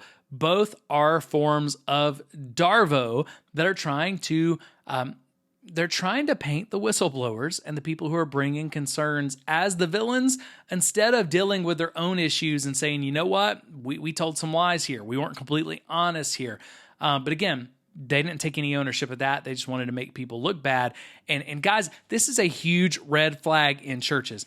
Anytime a church uses their email platforms, their pulpit, their microphones, when pastors are using the sermon or the message to send a message or make somebody look bad, that's not just a misuse. That is an abuse of authority, and they've disqualified themselves right there. So just that by itself, I think, is disqualifying for David. Because again, he shouldn't have even been talking at that meeting, given that part of the vote was about him and about whether he would be removed. So it just seems really, really backwards to me. All right, in this next video, what we're going to look in this clip at people talking about the massive legal fees that they incurred, and how when this eventually became some lawsuits to try to get something done with this church, because they were fighting so bad to cover things up, that the church just tried to stall. The church tried to do anything they could to keep it in court for as long as possible and as expensive as possible, because the average Joe, the average person, cannot actually compete with the legal team and the money that a church has. So I've seen churches where you have somebody blow the whistle, you have somebody bring allegations from within the church, and they use their very own tithe money to keep them tied up in court or to scare them, you'll never get this to go anywhere because we'll keep it tied up in court for years. I have heard a senior pastor say, with my own ears, looking eye to eye with them, if that person brings anything, we'll just sue them, we'll take it to court, and we'll drain them of everything they have in court because we have more money to deal with the legal than they do. Okay? Guys, again, this isn't every church, but I have heard this with my own ears, and you'll see the same kind of thing has played out with multiple lawsuits at McLean Bible Church, but let's hear just about this one. The law firm stonewalled the court proceedings by filing multiple and repeated technical pleadings, using a myriad of arcane legal tactics, which we didn't know about until they were used, such as demurs, pleas in bar, motions craving oyer, whatever that is, and other frivolous motions to dismiss, to delay the proceedings, to try to bury the plaintiffs with huge legal expenses, instead of just addressing the allegations. All right, and you'll hear actually more about that in a later video clip. They did this with other lawsuits as well, but it was, hey, let's get this in court, let's stall it for as long as possible, and try to bleed these people dry. Yet luckily, there were people who were brave enough in this church. They banded together. They spent tons of money. And we're not going to get to talk about this today very much, but you can learn this from the documentary. If we get a chance to do a full reaction, we'll talk about this. But they eventually non-suited. Okay, they eventually non-suited these lawsuits where basically they said, we're not looking for money damages. We're not looking for anything. We're going to non-suit it. All we're asking is that we get permission to actually go public with what we found in some of this discovery. And then they're trying to get more discovery gone because through the courts, you can find out things that were happening at this church and documentations of some of these lies and potential financial fraud that you couldn't get without it. And they eventually won. That's how the documentary is out. They were able to share some of these things because they won the non-suit. So these incredibly brave individuals, they spent a lot of money with a church that thought we can outlast them. And again, I've seen this happen way too much. But if that's not crazy enough, the intimidation, some of the threats, the intimidation to silence, this, hey, we're going to try to outlast you in court. The next thing they started to do, they just started disfellowshipping people en masse, which is a fancy way of saying excommunicating. We're kicking you out of the church. Anybody who questioned them as a part of this, they eventually started just kicking them out of the church. Let's start with the original whistleblower, Jeremiah Burke, who brought this evidence, made the motion for a vote of no confidence, if I can speak, to get rid of the senior pastor. He was one of the first to be removed. Let's hear about it. On November 29th, and before we get very far into that, you notice that little opening sequence there where it said church discipline. Platt retaliates. There's a lot of what churches call church discipline that is nothing but retaliation. And again, we won't be able to get into it a ton today, but I'm going to do a separate video regardless, explaining Matthew 18 because churches misuse and abuse Matthew 18. It's one of the most misunderstood, misinterpreted, misused verses in all of the Bible because churches just slap Matthew 18 on something, disfellowship you, and never actually follow it anyway. But this stuff to me, it looks more like retaliation than it does church discipline. I'll let you see for yourself if you agree. 2021, Laura and I were allegedly trespassed and disfellowshipped by David Platt and his illegitimate elder board. They stated in an email the following: Dear Jeremiah and Laura, we have previously notified you of our desire to meet with you to discuss your persistent and public efforts against the leadership and body of Christ at MBC.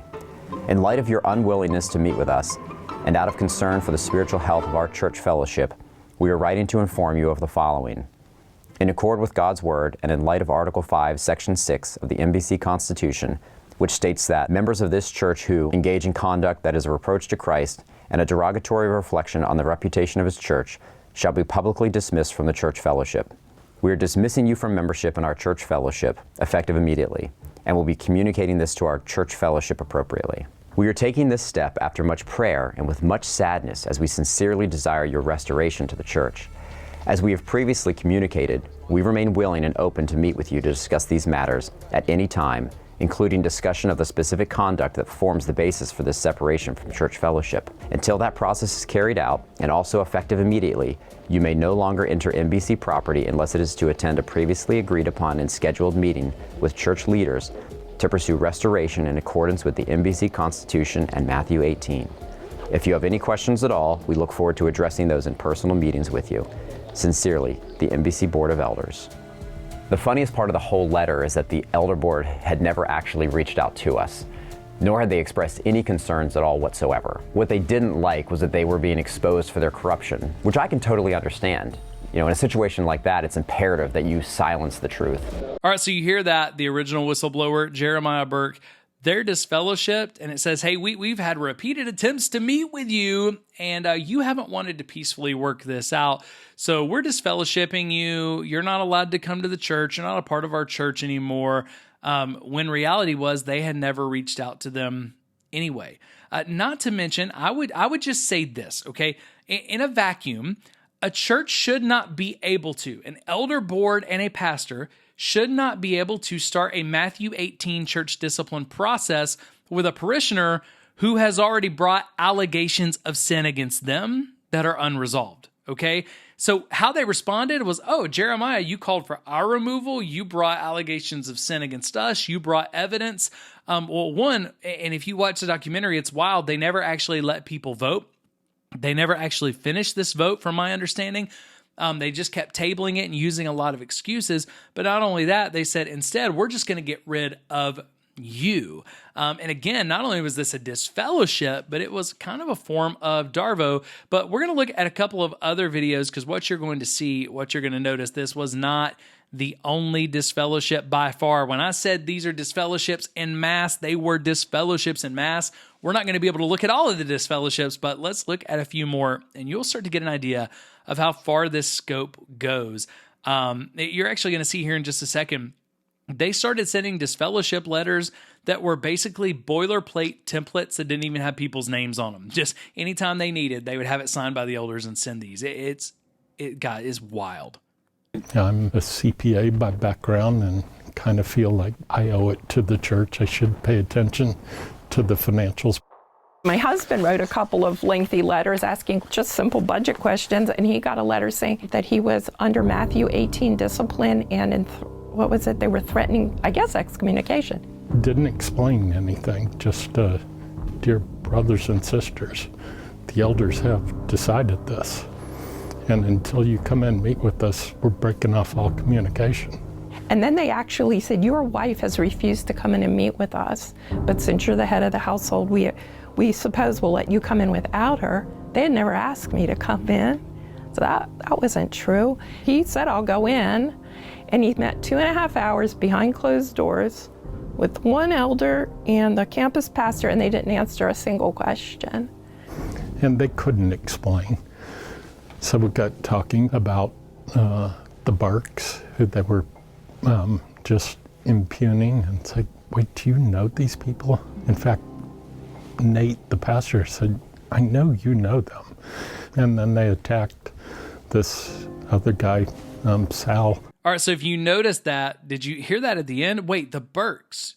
Don't you know the Burkes? Jeremiah Burke, the original whistleblower who we just saw was disfellowshipped. That was the reason why this guy was disfellowshipped, for two reasons. One, they thought he was close to the Burkes. And two, he was a CPA who was asking valid financial questions, because the financial issues and concerns here, man, they go really, really, really deep, all right? But it didn't stop with Jeremiah Burke. It didn't stop with this member who was a CPA and his wife. It went much further. Let's hear from a few more couples who also got disfellowshipped. And before we get to that, at the end of that video, the guy who was just talking, he said, and then there was another guy, Sal. We're not going to hear from Sal right now, but he also got disfellowshipped. We will hear from him just a little bit later, but let's look now at a couple of other people who got disfellowshipped and this boilerplate template that they started sending out. In the forums, if you couldn't make it, you could send your questions in by email. I had several questions about the SBC and Radical, and I sent those questions into the church. About 10 days later, I got an email from the church. It looked like a template, and I wasn't sure why I was getting it. Then it came to me that it was because I sent the questions in. Well, do you hear that? The reason why she believes she got the disfellowship letter was simply because she sent questions in to the open forum like they had told people they could. Yeah, that gets really wild. You're sending questions in writing and you get disfellowshipped. Dear brothers and sisters, the board met last night to pray and to talk through the current status of our relationship with you. As evident in both your recent communications to us and in online activity, the concerned members of our church continue to send to us. It even has some things in here that I never did in online activity, and I never did such a thing. In Matthew 18, when relationship reached this point, we are called specifically to pursue the biblical process of restoration. You are receiving this email because the entire board believes this step is critical and must occur sooner rather than later. We are pausing all communications with you until the Matthew 18 process of restoration has been followed. Prayerfully, the MBC elders. They attempted to intimidate me for sure, with calling me and saying I was a reproach to Christ, things like that. They would say to my friends and me. So then I responded to the elders. Dear NBC elders, this is Michael Hyben, Carolyn Hyben's husband. Your email to Carolyn appears to be formulaic. Why would you send out a generic letter dealing with church discipline? You didn't even dignify the process by calling Carolyn by name. Gentlemen, your communications has all the hallmarks of an email scam or a prank. For the record, since Matthew 18 deals with unrepentant sin, what sin do you feel she is guilty of? Since you are pausing all communications with her, I can only assume her alleged sin is grave. Please answer my specific questions. Sincerely and clearly, Michael Hyben. We were trying as Christians to understand why our friends were being disfellowshipped from the church. They keep quoting Matthew 18. Our understanding is that if somebody is in sin, you're supposed to go to them, you're supposed to go to them together, and then you're supposed to bring them to the church. And if they're asked to leave, then they are out of fellowship with Christians. So we were asking, hey, could you tell us why? Later they said this was really not a traditional Matthew 18 process, which I took to mean it was more like of a sinless Matthew 18 process. So you have multiple people right there who got disfellowshipped after being longtime members, but none of them knew why. They were all receiving this boilerplate template where it's just like, we're not even putting a name on it. We're just sending the same letter to every single person. And did you hear the couple that said, we were wondering why all of our friends were getting disfellowshipped? Like every time we looked, another friend was getting disfellowshipped. And they were a pretty young couple. I don't think they were talking about any of the people that we heard from on video, except for maybe the Burks, right? But that just goes to show you this church got to the point, McLean Bible Church got to the point where they were disfellowshipping. It feels like anybody who had any questions or could potentially have questions at all. And wow, it's wild to think about that being a solid response or a response that makes any sense at all from a church. But it gets worse. When that didn't work, they started giving people trespass warnings, arrest warnings, and then they started trespassing and arresting people and pressing charges, just like we heard about when we talked about Nathan Apfel getting trespassed and arrested at Fellowship Church, right? So they start doing this, and we're going to look at probably 6-7 videos here before we kind of close it down. They started removing people and threatening people with this at pretty much every single turn. So let's take a look at the first video together. The response to that was strange first. All right, before we keep going with this video, I need you to watch what's on screen because this is crazy. They don't talk about it here. They don't really talk about it in the documentary. But when you start reading on screen, this looks to be an internal memo, an internal email from McLean Bible Church Security. We've already talked about their security team's issues. They list Jeremiah Burke, the original whistleblower, the guy who was disfellowshipped, all of this. They list him as a person who's conspired with other like-minded individuals, right? They call him a person of interest, like this is a criminal case, when actually he's the one who said, I think something's going wrong here. They advise security on how to handle him and that they should watch him. If security action, if seen on campus, please make sure that congregational care is aware of his presence. Please refer any questions you get to him to congregational care. He may have conspired with other like-minded individuals to cause inconvenience. This is crazy, all right? If you knew your church was sending out memos about you and other people about you being people of interest simply because you said something they disagreed with, that's like Big Brother, really crazy kind of stuff. Anyway, I wanted to bring your attention to that because I didn't notice it the first few times I watched it, and then I saw it. You can read through that on your own, go back, pause it, whatever. But I could not believe that a church security team was sending out stuff like that. Walking them out with security and then being very DC in how they responded, very carefully worded statements, just kind of that real political dodge. Once the motion was presented, the evidence was attached to it. It was done constitutionally. The congregation has rights, and that was one of them. But the fact that there was no response, we heard nothing from the church. And it was from then on that the covering up, you just saw it so amped up. The church leadership position became more defensive. All right, so Jeremiah Burke, the original whistleblower, he was one of the first to be removed from the church. And they said after he was removed and they started treating him like a villain, that was when the church got really defensive. The church leadership got really defensive. But think about, when did Jeremiah get removed? Jeremiah got removed from the very original business meeting where he brought evidence and allegations, and he made the motion for the vote of no confidence in David Platt's leadership and the elders. They didn't even let that business meeting finish before they removed him. And what they're teaching the church is anybody who comes against the pastor and the elders, we're going to remove you. Now, they didn't disfellowship him from the church at that point. They just removed him from the meeting. They put him on security watches. But as you're going to find out later, they actually, as we've already found out, they did later disfellowship him.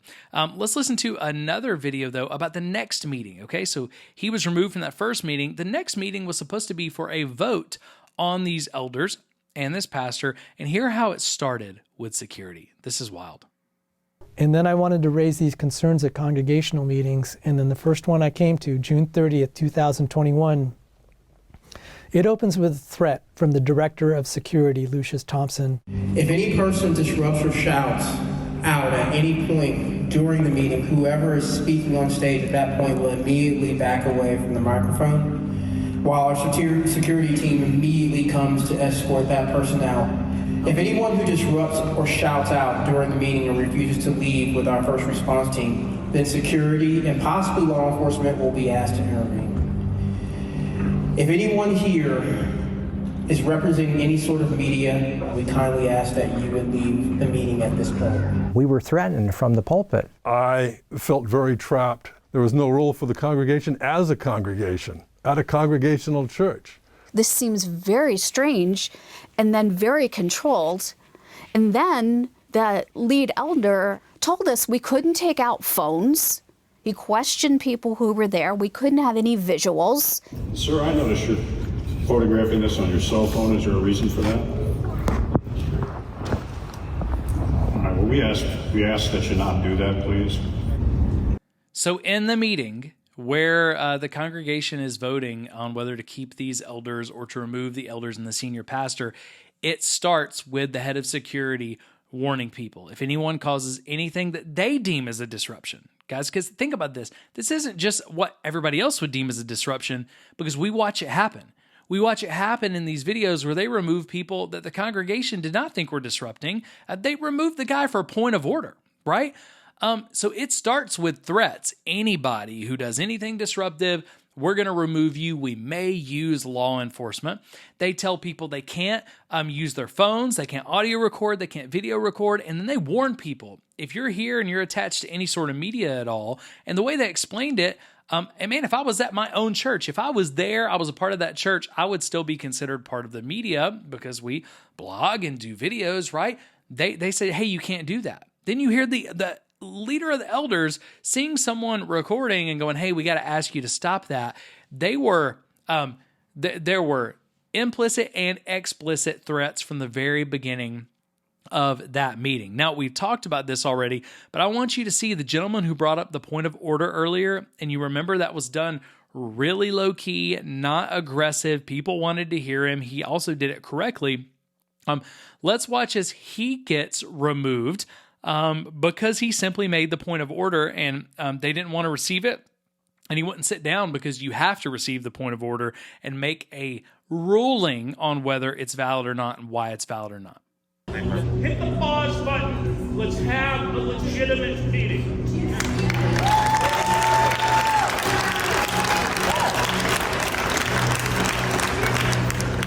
I stay or do I go?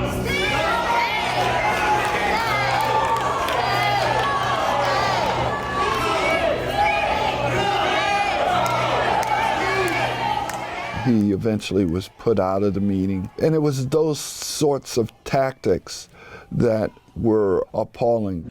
All right, so eventually he was put out of the meeting, and you heard that from other congregants. They thought it was wrong that he was being pulled out of the meeting. Other people were shouting for him when he wasn't really shouting more than he had to be heard. Yet because he made a point of order, they pulled him out of the meeting. That's crazy stuff. The next video, the person you're going to hear from was actually removed partly because of a social media video that they posted, and partly because they were counting at campuses because they didn't believe that people were telling the truth about something as simple as attendance. I'm not going to show you the video today, but if you look up Sal's YouTube channel, he actually has a video when this happens, when they threatened him with trespassing and with arrests and everything else. He made a video that said, I fear for my safety. I fear for my life. That a person should never fear for their safety or their life in a church, okay? Again, when someone starts fearing they're going to come after me, that is mobster mentality. That's a movie about the mafia. That's not church, right? But here, it was the church. But let's hear from Sal about him being removed. I made a satire video of the attendance history of McLean Bible. No elder, no one in leadership said, Sal, what you're doing, we need to have a conversation. No one said that. The first that I heard that they were disappointed was a letter to the entire congregation. They said, there's a certain individual who's been targeting the 4 campuses. He's been a security threat, and no mention of specifics. The first action that they did was to pull me out in the middle of a worship service at Loudoun County. Now, I know some of you are going to disagree with the video, and I totally get that. But regardless of what you think about the video, a person shouldn't be removed, disfellowshipped, threatened with arrest or trespassing because they post a social media video questioning attendance, or, telling what he believes is the truth there, right? And because I can't see those, I can't tell you if that's the truth or not, okay? It doesn't seem like a reason he should be removed, though. It definitely, a person posting on social media doesn't make them a security threat. Looking at the guy, listen to him talk, listen to the video that he posted when he was scared after this happened. Nothing about it would tell me that this guy was a security threat. Now, we've already seen where Jeremiah Burke was removed from that original meeting, the original whistleblower, where he and his wife were disfellowshipped. But now let's see, when they were disfellowshipped and they go back to the church because the stuff that the letter said wasn't true, nobody had reached out to him for a meeting, they go to the church for a scheduled meeting right after that, where they're still on the membership rolls. You're going to see they get their membership information. They're still listed as active members, okay? So they haven't been disfellowshipped correctly. And you're going to see this meeting. This video is probably the longest one. I'm going to try not to interrupt it a ton because I want you to just watch. The environment here is so threatening. The environment here is so stinking controlling. And eventually what they're going to do here, they're going to trespass him. They're going to press charges. That same evening, we attended a meeting that was scheduled by the church leadership. Just watch this environment, because there should be no church environment like this. There's no excuse for it. surgery? Arm surgery? I did, shoulder surgery, 1 month ago. He's just talking to people like normal, and you're going to see they give him his membership information right here. They're still valid members, active members of the church. Britton, how are you? Good. After entering and getting our member badges, they ended up kicking us out of the meeting. You'll also notice that they're not doing anything aggressive or dangerous that would say they're a threat at this point. Hey guys. You're not allowed to. We did not receive a trespass. I can do that for you right now. Yeah, if you can do that. I can do that.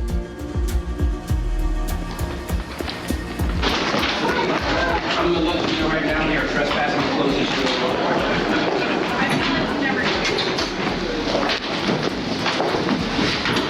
As long as we know. You guys are trespassed.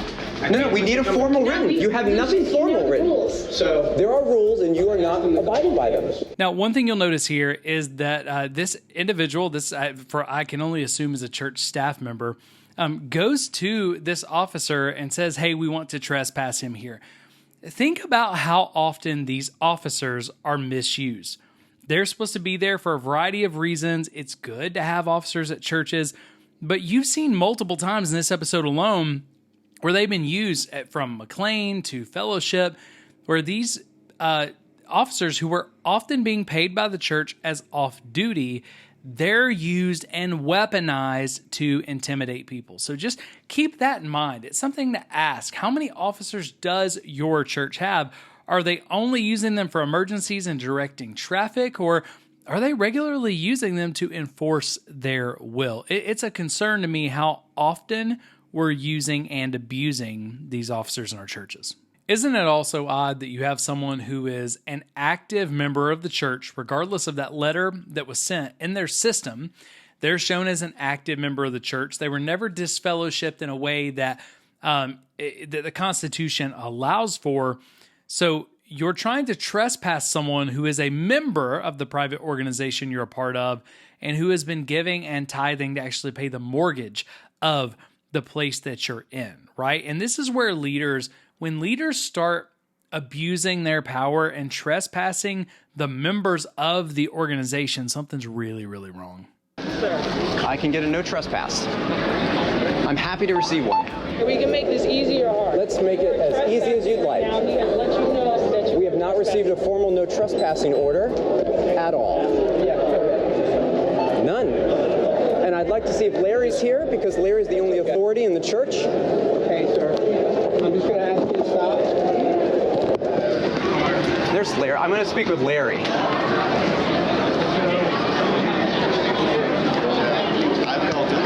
Hey, how are you? Yeah. Now, if you watch this up to this point, Jeremiah and his wife, they've done nothing that would make me think they were a physical threat to anybody whatsoever.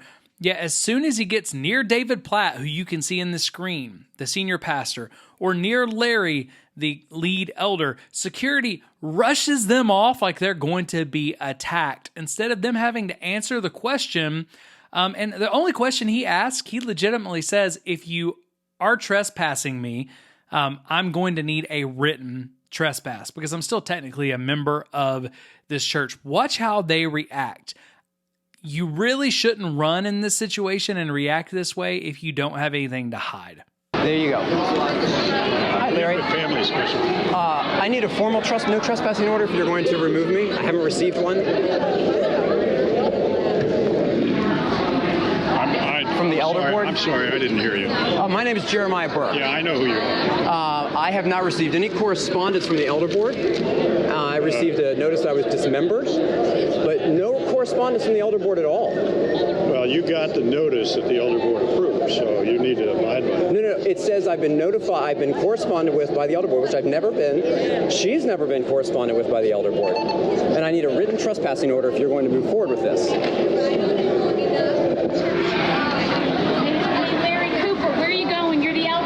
Larry, you're the chairman. Why are you running away, Larry? The other door. Where are you going, Larry? The other door. Larry, You've got to... why are you so scared, Larry? Now, if you notice right there, that security member was touching them. He was blocking them out. He's running Larry and David Platt out of the room. If you haven't heard it already, you're going to see Jeremiah here in a moment. Not only is Jeremiah a smaller guy, his arm is in a sling because he just had surgery. They are acting like this is a physical threat that is no physical threat at all. And that guy was just posting up on someone who's just a couple of weeks post-op from surgery. It makes no sense how big of a deal they're making out. You guys have to leave. You are trespassing. We have not received a no trespassing order. We have not received a no trespassing order. We've not received a no trespassing order.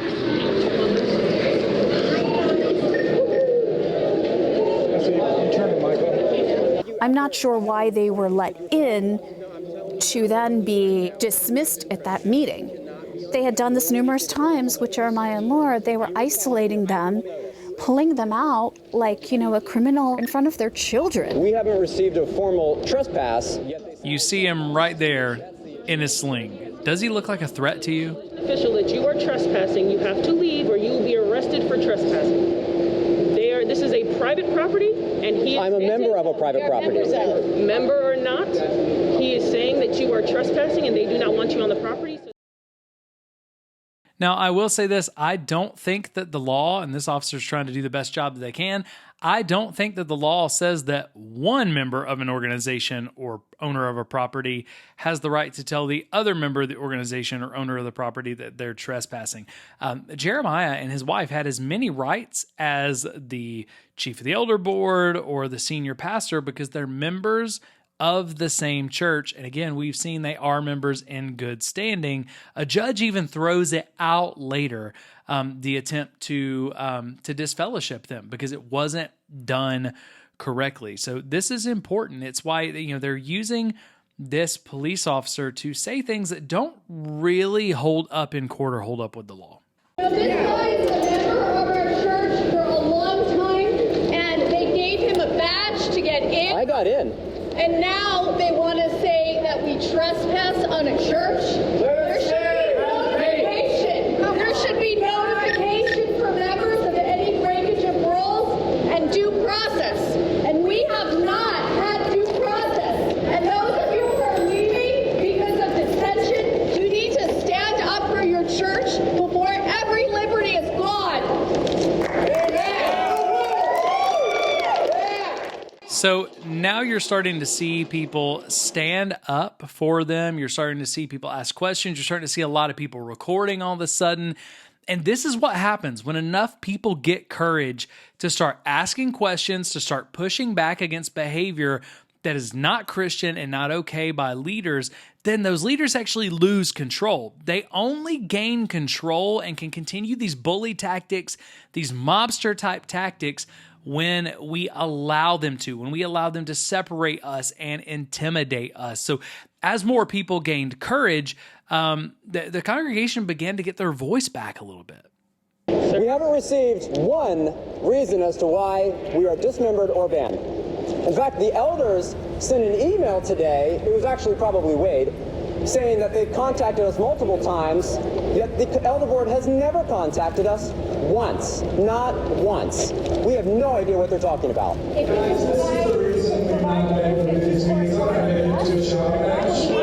Now, what you're going to see now, there's a lot of people talking. We're going to turn the video down a little bit, but Wade Burnett, one of the executive pastors, he's the guy in the coat there. He's got the mic, and he's just basically telling them, we're going to suspend the meeting. People are not going to like that. They're going to push back against that. But this has actually happened 3 or 4 times in this documentary by this point, if you go back and watch it, where anytime someone pushes back against them or asks questions, they suspend the meeting. Anytime the congregation uses their voices, they suspend the meeting and move on. So you're seeing people kind of get tired of it at this point. Excuse me, can I ask a question? Can you explain the issue? Can you explain what's happening? Excuse me, can I ask a question? All of a sudden, they wanted to shut the microphones off and cancel the meeting. All people are asking is for them to explain what's going on, to answer some questions, and they won't answer anything. They won't answer anything right there.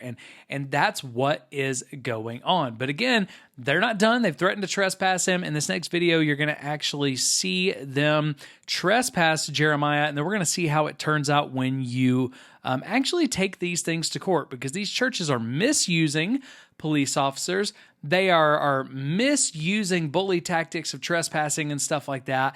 And again, I'm not giving you legal advice. I'm not saying what it would be in any situation, but you are going to see this one didn't hold up in court. I don't think Nathan Apfel's is going to hold up in court, because actually it looks to be there might be some very illegal things that they did in that process with fellowship as well. But let's look and see how this turns out. We're still waiting to hear from church leadership on what sin either of us committed to warrant their failed attempt at disfellowshipping us. So after they kicked us out of the meeting, they pressed criminal trespassing charges, where they took us to Fairfax County District Court, where we faced up to 1 year in prison each. They were willing to put, because they really pushed these charges. They wanted to get as much as they could out of the law. The church really did want to put this husband and wife in jail for a year apiece for trespassing. Now, does that seem overboard to you? It seems really overboard to me. The church would like to prosecute for you guys trespassing. Sure. So I will need IDs from the both of you. Sure, she has them. Sorry it had to be this way. Oh, it's okay. We understood. You're doing your job. Now, I think one of the reasons why the police officer said, "I'm sorry it has to be this way," is officers are called for trespasses all the time. Rarely, like businesses and stuff like that, rarely do they actually press charges. They just get a person to leave. It's more cut and dry than this. But you see, they're very cordial with the officer. The officer's cordial with them. She's just doing her job. The question is, should she be there in that role enforcing this? And I just don't think she should. I think churches are misusing officers right now, especially those off-duty officers that they're paying for. They're basically private security at that point. Walk with me over here. Yeah, wherever you want. My cruiser over Sure. here. Here. Sure. So are you being arrested? I'm not sure. He's being charged with trespassing. Okay. Why? Because You guys have been formally trespassed. So the manager of the church. Did you read I'm not going to argue law with you. Well, he's actually part of the security of the church. Yeah. That's the only reason he's coming over. Like I said, whoever's in charge said that he. I'll speak on your behalf. She's being honest. Lucius, we got in and Lucius said you're trespassed, and we said we haven't received a formal notice. He goes, I say you're trespassed, and that's all they did. And she did great. She was awesome. She was respectful. She did nothing wrong. Nothing was signed by Larry or the elders. And so we walked in, and then David ran away. Larry ran away. They all ran into a back room. And then Wade started filming, and we started filming Wade. So is he just getting a citation, ma'am, or what? Yes, he'll get a summons to appear in court. Summons to appear in court? Yes. Well, but he wasn't given any formal notice until he got here. Like I said, I'm being interrogative. I'm not being accusatory. I understand that. So people do have the right to let you into a place and then ask you to leave, even though they. So he left. He did not. He was in there for a while, being asked to leave, and he did not. So therefore, he was trespassing, and the church did want to prosecute. So the church wants to press charges. The church elects to press charges, and as you can see now, other really bought-in members of the church are starting to ask questions, including this member of the security team, because this doesn't seem right. And guys, this is why it's so important that when we see something that seems off, that doesn't seem like it's the way church leaders should behave, we've got to ask questions. There is nothing wrong with asking questions, and a church leader shouldn't have a problem with you asking those questions unless there's something to hide. The sooner we ask questions in these situations, the better. All right. So now let's see how this finishes. This will be the last video that I'll show you, and then we're going to wrap up this episode. But let's see what happens when this actually went to court, and we're going to hear about another lawsuit with the Burks that the church just tried to bury them under legal fees and lawsuits as well. So let's kind of see how this finishes. Well, folks, during the last part of our meeting tonight, I'd like to share our current financials. But first, I want to share that in elder updates over recent days, we have communicated how we are praying and working toward biblical peace and restoration with certain people. Now, keep in mind, this all sounds really good as Elder Larry's talking about, hey, we're working towards biblical peace and restoration with these members. But you've seen the letter, you've seen how they acted. They didn't look like they were working toward biblical peace at all, or even wanting to have these conversations. So again, it's why we have to ask deeper questions, because when you're talking about a pastor or an elder or church leader, if they know their Bible at all, they're going to be able to make this sound really, really good on the surface. It's only when we ask deeper questions that we find out, that's a lot of Jesus glitter, as Tim Ross would say. That's a lot of Jesus glitter that we just threw on something that actually is sin, right? And it doesn't matter how much Jesus glitter you throw on sin, it's still sin. So don't let the religious language fool you. We got to make sure that we know what's actually going on. We are publicly sharing with you tonight that we have removed a couple from membership, and we have asked them not to attend MBC until such time as they are willing to sit down with us and prayerfully work toward restoration. You were summoned to Fairfax County General District Criminal Court, 4110 Chambridge Road on January 13th, 2020 at 9:30 a.m. Oh, perfect. Yep, I'll be there. That's actually a good time. Yep, for the charge of trespass. Perfect. Okay? So I'll just need you to sign here. Yes. Platt ended up sending his proxies to the court to urge the prosecutor to move forward with prosecution. However, the judge dismissed both of our cases almost immediately.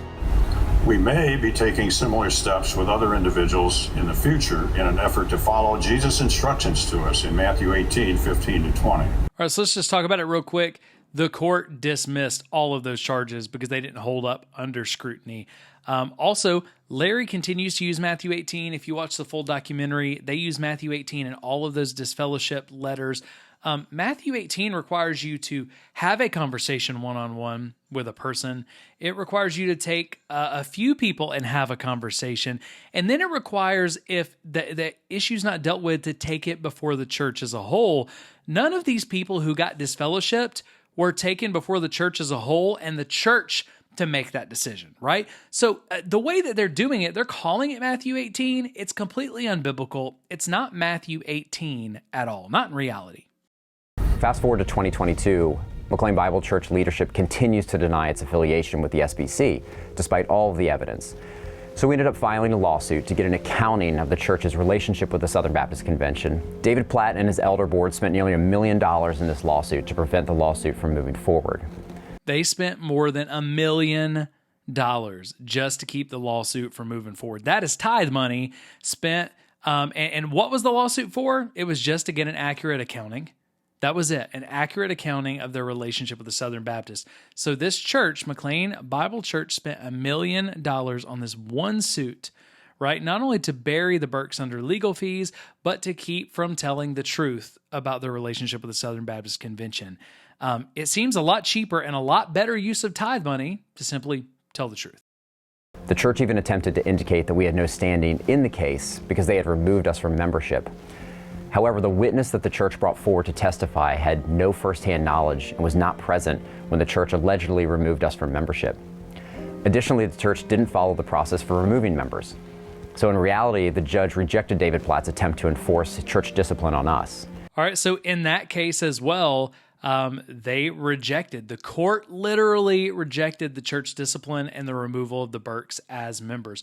Again, guys, a lot of this stuff the churches throw out, from trespassing with the Burks to removing them as members, none of it held up in court. A lot of the court stuff, a lot of the trespass arrest, it's just a fear tactic. And it's a fear tactic that no church should ever use. Because let's think about that.